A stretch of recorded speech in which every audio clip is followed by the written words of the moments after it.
Bonjour à tous et bienvenue dans cet épisode 48 de la Postcaf, un podcast de Good Manufacturing Podcast. Oh là là, ça a failli bloquer. Mais c'est bon, tu l'as eu. Good Manufacturing Practice. Donc aujourd'hui, on est dans la partie 3, enfin on va commencer la partie 3 de notre petite série des cerveaux du qualiticien. Mais avant de commencer, j'aimerais rappeler que je serai en représentation le 21 et 22, le 21 et 22, donc la semaine prochaine au salon Performance Environnementale de QT Pharma. Bonjour à tous, C'est moi. C'est le live qui part sur mon téléphone. Ouais, c'est là que je fais les commentaires. Donc voilà, 21 et 22, donc je ferai une conférence, et puis après j'animerai pendant les 2 jours un stand shifter. Donc si vous êtes là, n'hésitez pas à venir me rencontrer. Ça va être sympa. À quand l'Olympia, quoi.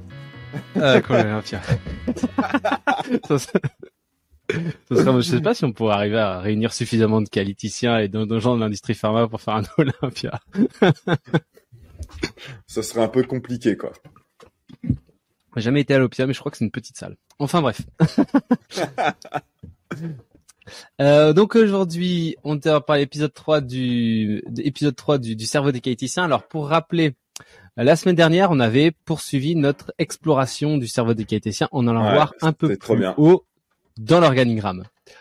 On a parlé de la culture qualité, mais surtout de l'importance du comité de direction dans sa transformation.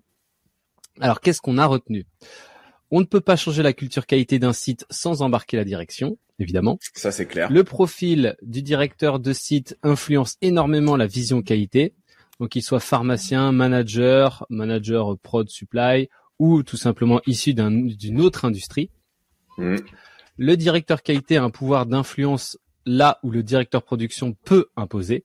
D'où l'importance de créer une alliance forte entre eux. Et surtout, il ne s'agit pas de changer la vision d'un directeur, mais plutôt de lui montrer comment la qualité peut l'aider à atteindre ses objectifs. Ouais, super important ça. On a aussi évoqué des outils concrets comme l'évaluation de la culture qualité du comité de direction ou encore l'importance de traduire une vision stratégique en objectifs concrets et partagés entre qualité et production supply. Donc c'était un épisode assez riche et du coup le vrai levier finalement c'est de partir du haut pour bien commencer, quoi. C'est clair. Le thème de l'épisode d'aujourd'hui, donc, c'est de parler de la culture qualité, mais de des équipes non qualité. Donc, c'est tous les autres. C'est là que c'est le bordel. C'est là que c'est le bordel, là. Les mecs qui font n'importe quoi, qui respectent pas les règles, qui suivent pas la procédure, qui ont pas la procédure en main quand ils travaillent. C'est là. Ce qui est marrant, c'est que j'ai eu un exemple assez rigolo pas plus tard que hier où j'ai fait un coaching de groupe là et il y a une qualiticienne qui se lève et qui fait ouais franchement je comprends pas, on leur a fait une super procédure de 15 pages et ils font toujours n'importe quoi. Alors, ah ouais.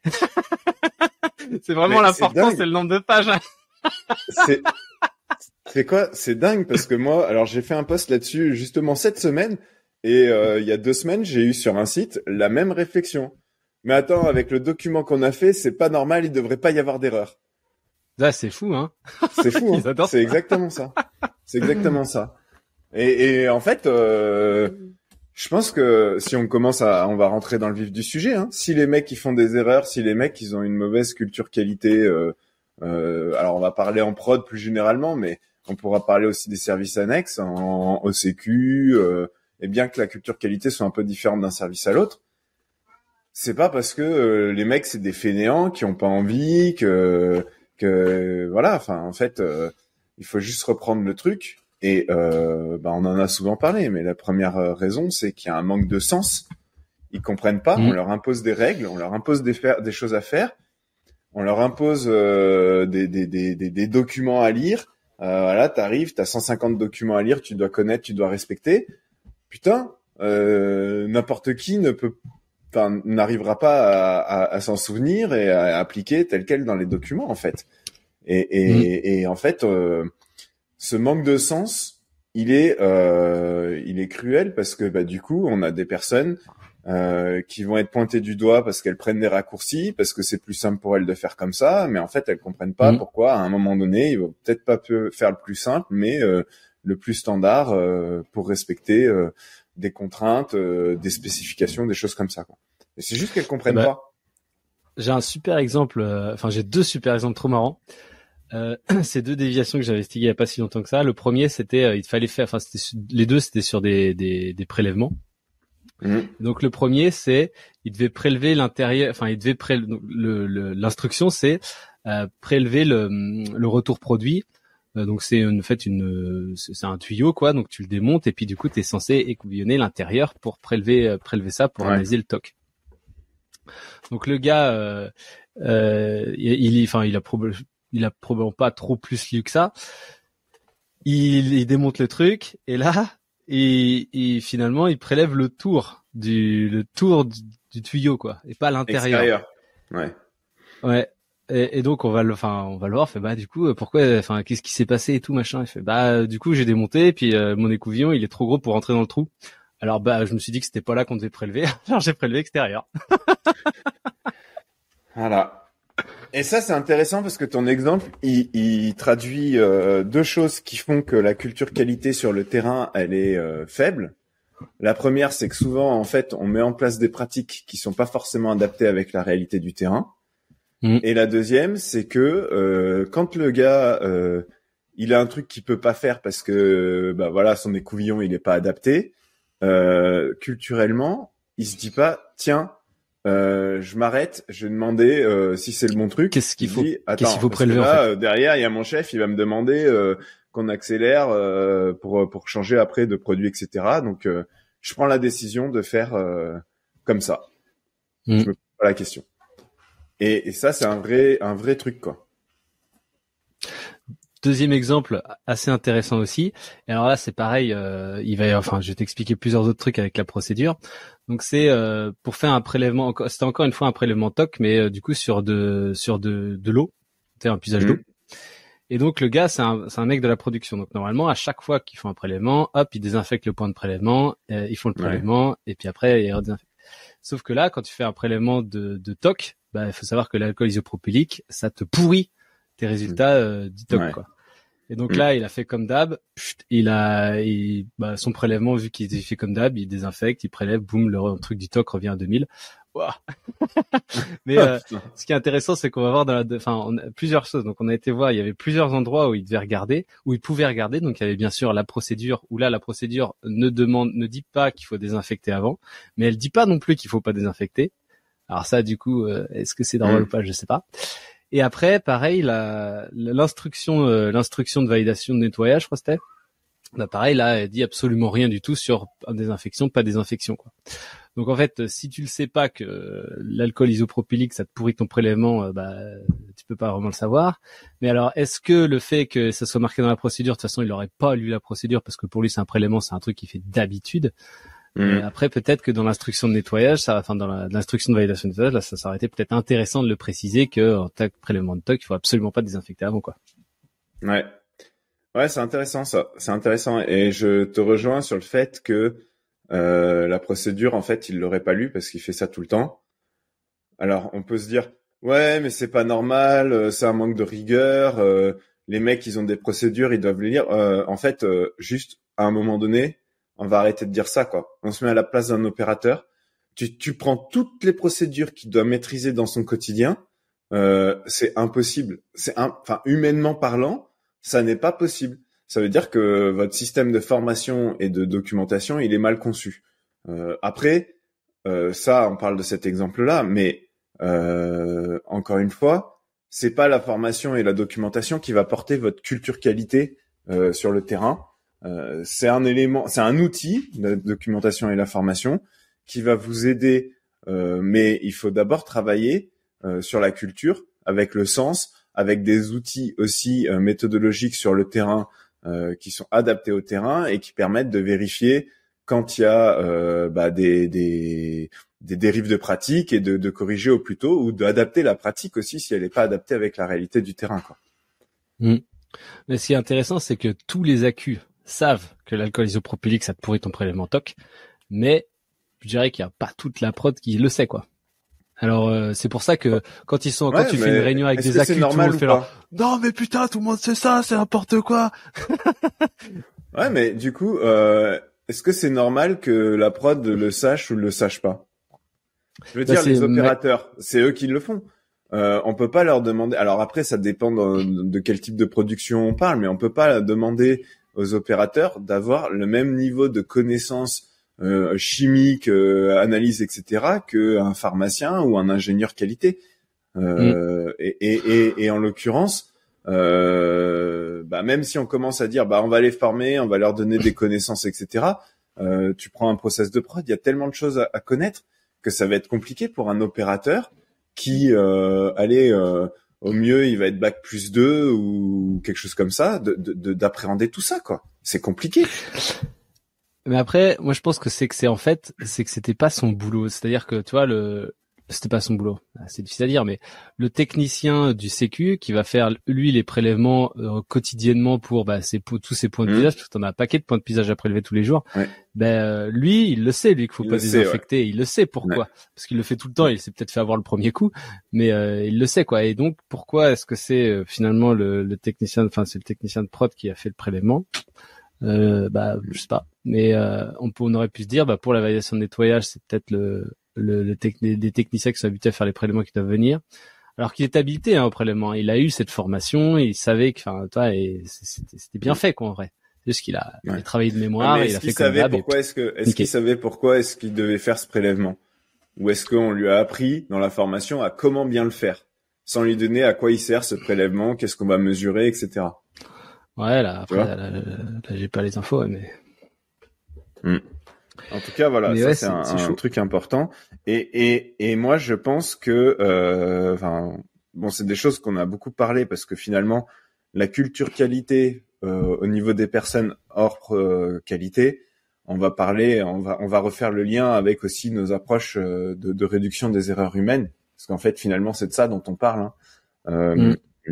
Et pour rendre la culture qualité beaucoup plus proactive. Ça, c'est vrai que nous, on milite pour aller chercher les situations à risque qualité et pas se contenter de traiter les déviations quand il y a une déviation qui sort, quoi. Les observations de tâches, franchement, les observations de tâches, c'est le truc le plus puissant, quoi. On a fait tout un épisode sur les observations de tâches pour y aller.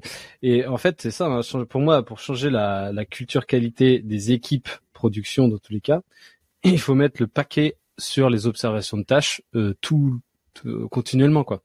Et les observations de tâches, c'est pas pour mettre des cartons justement, c'est justement pour mettre ça, tu vas assister tous les jours à un prélèvement quel qu'il soit.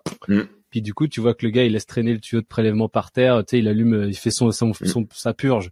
Pendant ce temps-là, le tuyau il traîne par terre, donc ça éclabousse partout autour du tuyau. Il revient avec son machin, il reprend le tuyau, il met dans son machin. C'est sûr que les autres trucs il est chargé en bactéries. Exactement.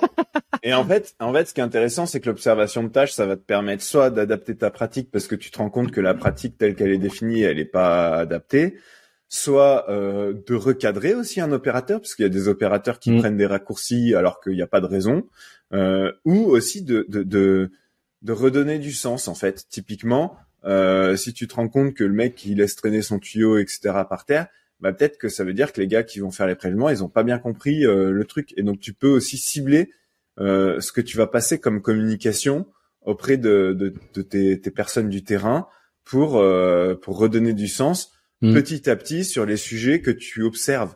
Et ça, c'est important. Et des sujets concrets. On va pas parler des sujets macroscopiques qui vont parler à tout le site. Là, c'est le manager, il voit ça, il va en parler à son opérateur.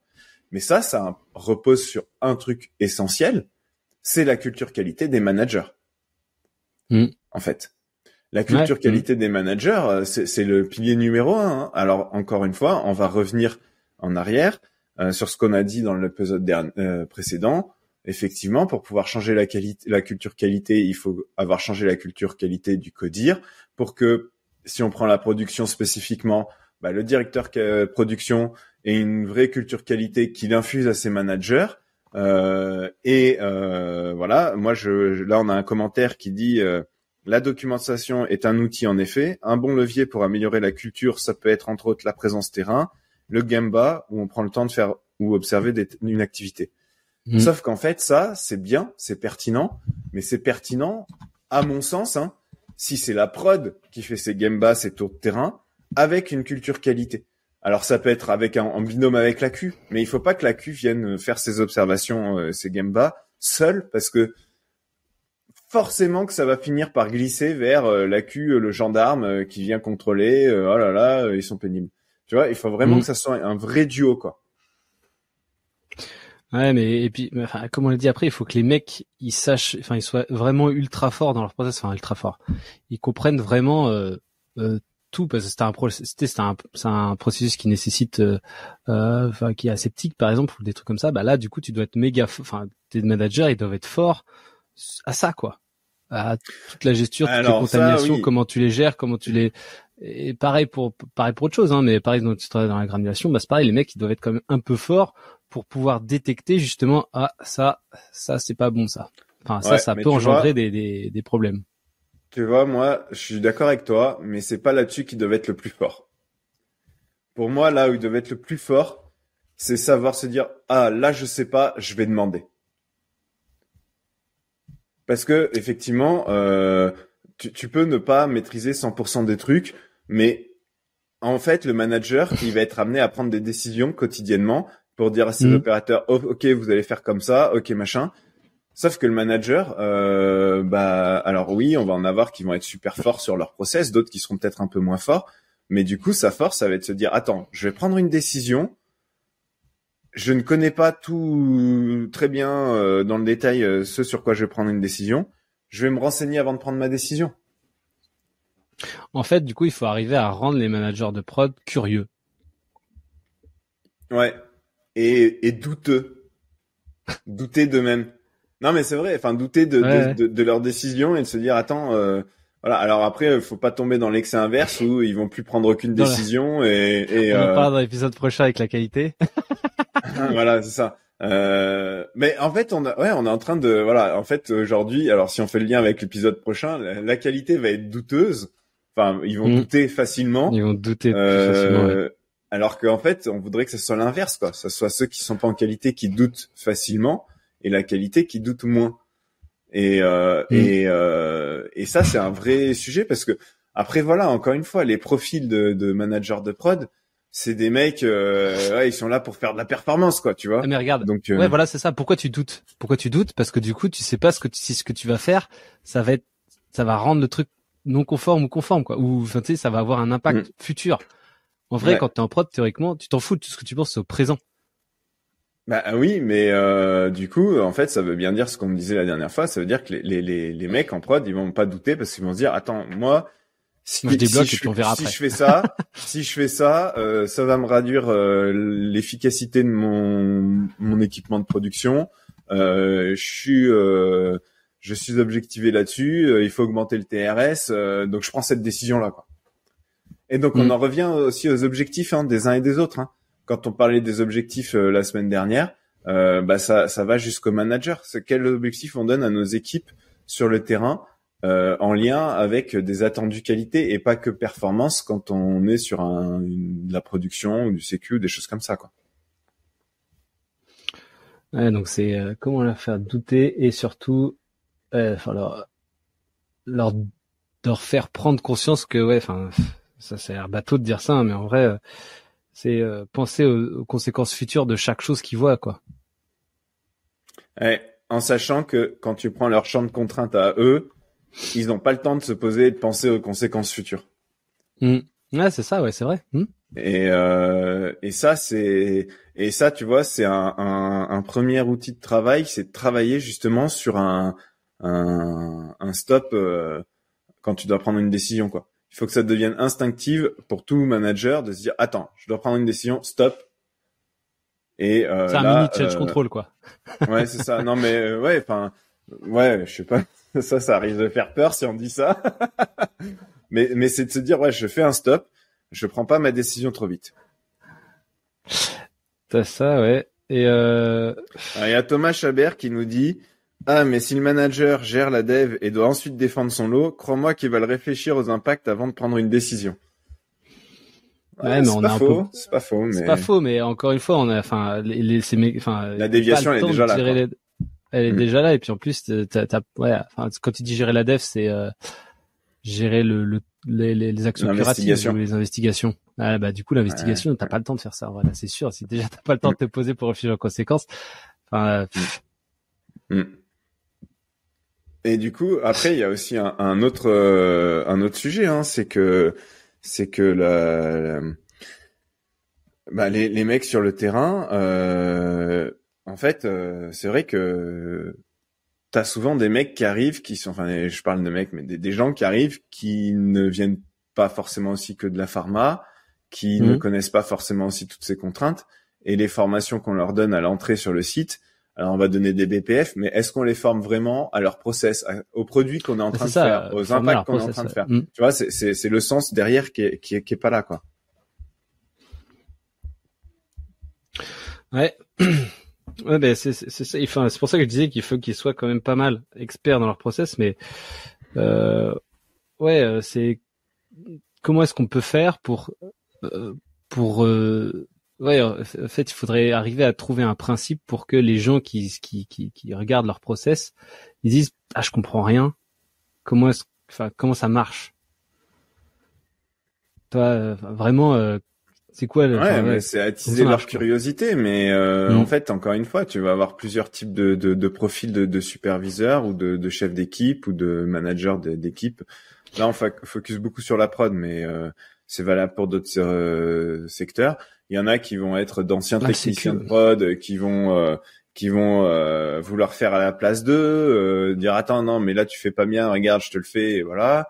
Il y en a qui vont effectivement avoir une capacité à prendre du recul, à s'arrêter, et en fait il faut arriver à gérer toutes ces différences, toutes ces approches un peu subjectives des uns et des autres, et en fait encore une fois là pour le coup le changement de culture qualité c'est un marathon, c'est pas un sprint. C'est pas en disant on va mettre tel outil et c'est bon ça va marcher quoi. C'est organiser régulièrement de la communication structurée, c'est taper les messages, taper les messages, c'est faire de la com sur les process régulièrement. Enfin c'est du tapage quoi. Enfin, c'est du matraquage en fait. C'est exactement ce que j'ai raccroché les wagons à ce qu'on fait avec les 15 minutes pour la qualité où là tu passes des messages, mais ce qui est intéressant c'est qu'on a plus tendance quand on arrive avec une intervention 15 minutes pour la qualité, on a plus tendance, enfin les sites ont plus tendance à demander des messages orientés qualité à fournir aux producteurs, alors que finalement ce qu'il faudrait qu'ils fassent, c'est plutôt des messages, je pense, des messages plutôt orientés technique process, tu vois, genre, en fait, un peu mélanger les deux, tu vois, c'est-à-dire un peu mélanger les deux. C'est mélanger les deux en process. Ça parce que sinon j'allais pas être d'accord. C'est un peu mélanger les deux, quoi. Ouais, pour bien sensibiliser, encore une fois, aux conséquences de chaque chose, tu vois. En fait, on fait comme ça parce que finalement ça va avoir telle conséquence sur ton process, et là du coup la qualité sera pas contente parce que du coup ton truc sera non conforme. Mais finalement, en fait, c'est pour ça que tu fais ça comme ça, donc tu donnes du sens aux pratiques, etc. Et puis après, il y a la deuxième chose, c'est quand on disait réfléchir aux conséquences futures, c'est un petit peu ça en fait qu'on fait quand on passe quand on forme sur les signaux faibles. Parce que les signaux faibles au départ, les gens ne sont pas forts pour les détecter. Mais au plus tu vas les détecter avec eux, au plus ils vont se rendre compte mais en fait ça, du coup ça pourrait engendrer ça, et du coup c'est pour ça qu'il faut essayer de le régler maintenant quoi. Exactement. Et petit à petit, et après quand tu investigues en plus les déviations avec eux, tu peux pointer ça c'était un signal faible, ça c'était un signal faible, ça c'était un signal faible, et ensemble ils ont fait une déviation. Allez hop. Ouais, exactement. Mais voilà, j'ai signal investigué faible, une déviation, situation à risque qualité. Ouais. C'est vraiment la clé du changement de la culture sur le terrain. Et encore une fois, situation à risque qualité, signal faible, tu peux faire une formation one shot et il y a rien qui change quoi. En fait, ça se passe de l'accompagnement dans la durée pour pouvoir s'assurer que les gens ils comprennent ce que c'est et qu'ils les capturent et qu'ils en discutent, et petit à petit, c'est comme ça qu'effectivement, comme tu dis, ils vont prendre conscience des impacts de ce qui les entoure au quotidien. C'est Thierry, il a découvert que la pompe là, le truc était usé. Regardez, bah ça, il faudra qu'on va le changer préventivement pour pas que ça casse. Ah, Jean-Marc, il a trouvé que là, il y avait de l'eau qui coulait sur le mur régulièrement. C'est peut-être faire des contaminations parce que si, parce que ça. On va aller regarder ça. Et en fait, ça va donner des idées aux autres qui eux vont finalement commencer par reporter et tout ça, en fait, ça a fait monter la mayonnaise, qui fait que finalement t'as de moins en moins de signaux faibles sur ton site, quoi. Et en fait, c'est que les gens comprennent que en fait, que la déviation n'est finalement pas une fatalité. Il y a des choses qui se passent tous les jours sur site qui entraînent plus tard des déviations. Et c'est ce mécanisme-là qu'il faut arriver à montrer, mais que sans accompagnement sur le terrain des personnes, ça marche jamais, quoi. Ouais. Et tu vois, alors je vais raccrocher aussi le wagon sur ce qu'on disait, les 15 minutes pour la qualité. Et moi, le premier, au début, j'ai dit, on va aborder une fois par mois un sujet qualité qui est important pour le site. En fait, il faudrait plutôt aborder des sujets très concrets, très terrain, très pragmatiques. Et typiquement, je sais pas, plutôt que de parler de, alors c'est quoi le bon du premier coup des dossiers de l'eau, pourquoi c'est important, blablabla, c'est ne serait-ce que de dire comment on fait quand on est face à un truc sur lequel on sait pas agir ou qui est nouveau pour nous. Tu vois, ce genre de choses qui sont très concrètes et qui permettent d'expliquer pourquoi c'est important d'agir de la bonne manière ou de ne pas agir, pourquoi c'est important de faire comme ça, etc., etc. Rentrer dans le quotidien des personnes, se mettre à la place des personnes quand on construit ce genre de choses pour leur expliquer le sens des petites actions, pas forcément des grands concepts de alors c'est quoi une déviation et pourquoi on traite des déviations, quoi. Même si ça reste important, mais les deux sont importants, quoi. Ouais, c'est vrai, ouais. Et tes signaux faibles que tu collectes tous les jours, en fait, tu peux petit à petit aussi en faire des 15 minutes pour la qualité.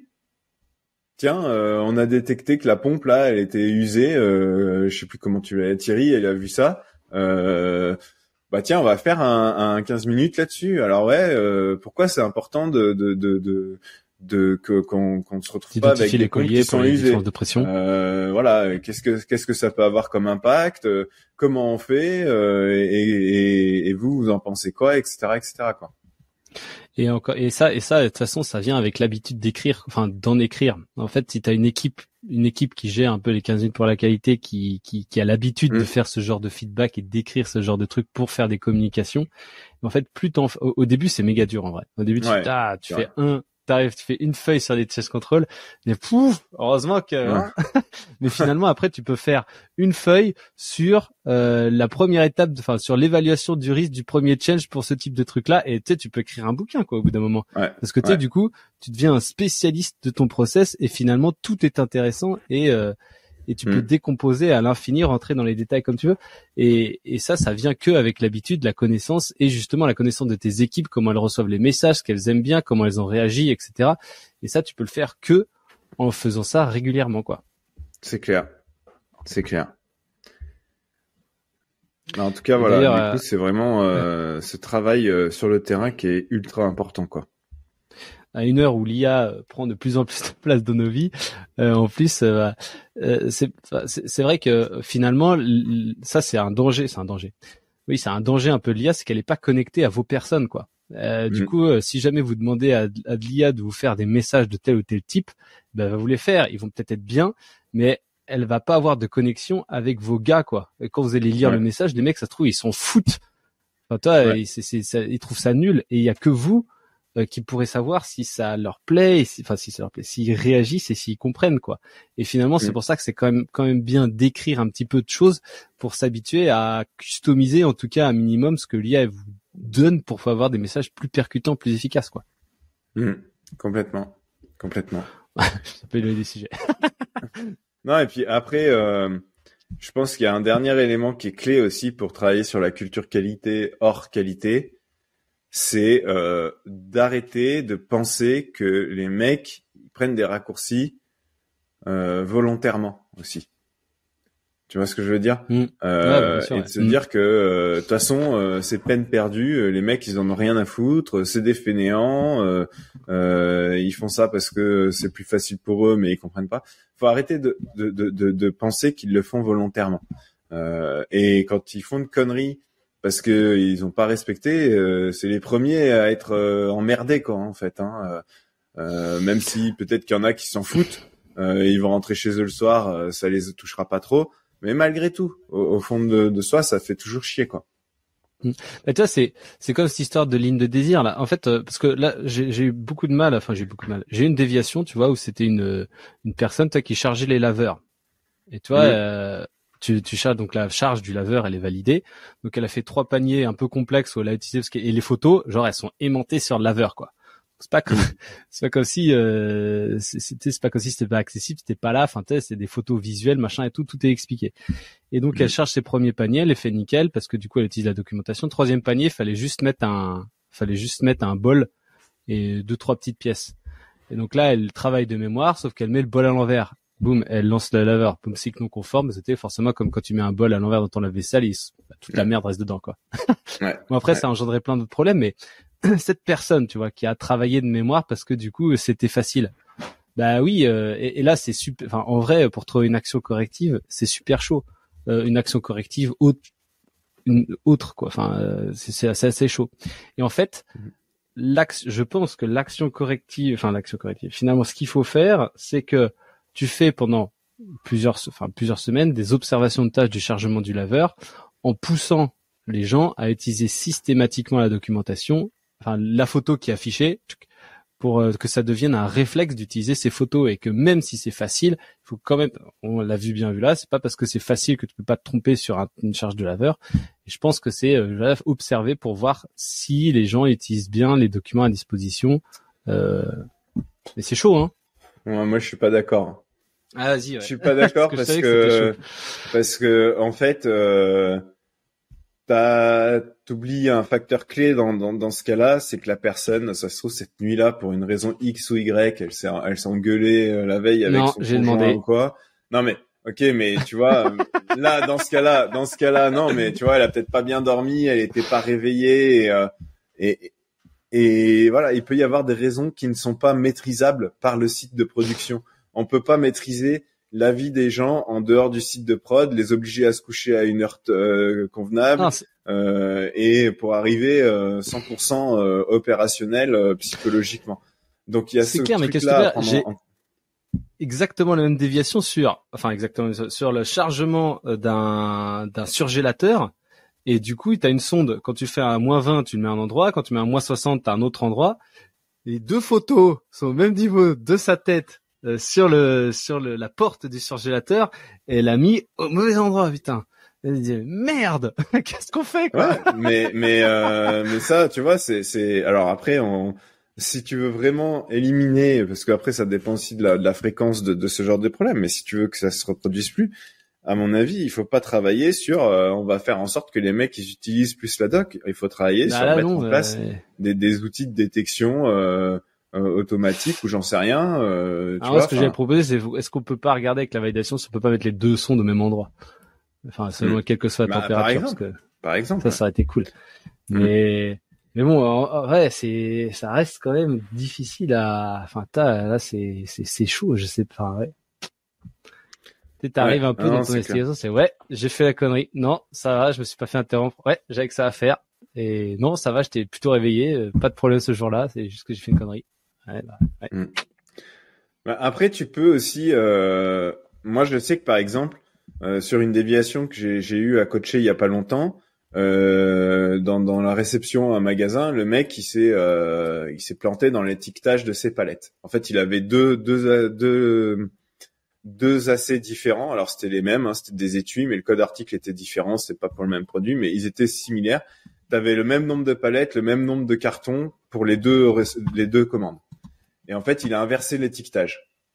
Et ce genre de situation où tu as le même nombre de cartons, le même nombre de palettes, il est super rare. C'est-à-dire que si le gars, il a pas le même nombre de palettes et le même nombre de cartons, à un moment donné, il va se retrouver soit avec pas assez d'étiquettes, soit avec trop d'étiquettes, et donc il va pouvoir réagir et corriger son erreur tout de suite avant que ça puisse arriver jusqu'à la prod. Il est super rare, mais il est quand même connu et il peut arriver.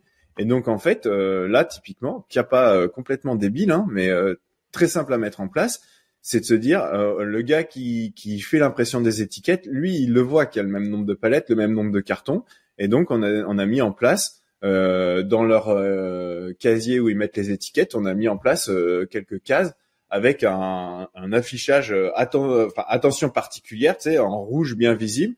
Et en fait, quand il y a des étiquettes qui sont posées là, les mecs, ils savent qu'il va y avoir un truc particulier, il faut qu'ils fassent encore plus attention que d'habitude. Ça, c'est pas infaillible, hein. Mais c'est pas infaillible, et puis un jour ça va faillir, et puis là, enfin le jour où ça faillit, c'est les mecs font mais putain, mais pourquoi on a fait ça? Et puis sûr que ça va revenir au système précédent. C'est un peu. Je sais pas, hein. Ouais. Mais c'est on peut pas demander aux opérateurs d'être vigilants 100% du temps, ouais, mais non, on peut essayer d'attiser leur vigilance sur des trucs critiques qu'on connaît ou des trucs qui peuvent se produire. On peut essayer d'attiser leur vigilance par différents moyens. Mais on peut pas s'attendre à ce que les mecs ils soient vigilants, parce que même les mecs en qualité, ils sont pas vigilants 100% du temps. Combien de fois on a vu des dossiers de l'eau qui avaient été revus par tout le monde, qui sont à l'archivage où il manque encore des données. Enfin, on peut pas. Ah non, mais justement, en fait, il faut que ton process il soit fait pour que même pas vigilant ça fonctionne. Tu sais, c'est comme je dis toujours, l'électricité chez toi, quoi. Tu t'électrocutes jamais par hasard. Oui, mais ça après, c'est comment faire pour arriver jusque là. Ouais. C'est très compliqué parce que là on va parler aussi d'investissement d'équipement, de trucs comme ça. Donc c'est cet équilibre là qui est difficile à trouver.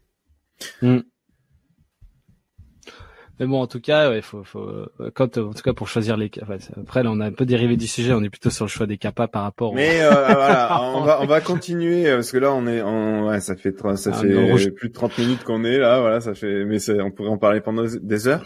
On continuera notre série sur la culture qualité et le cerveau des qualiticiens.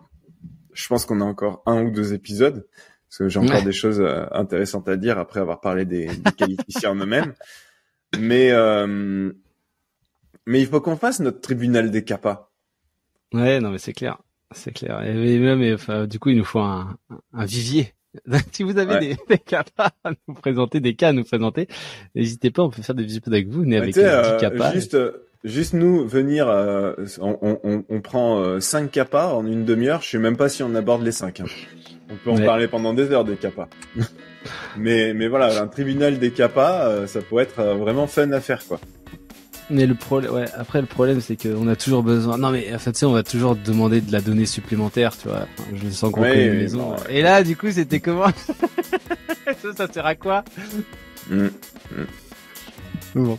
En tout cas, merci beaucoup à tous de nous suivre.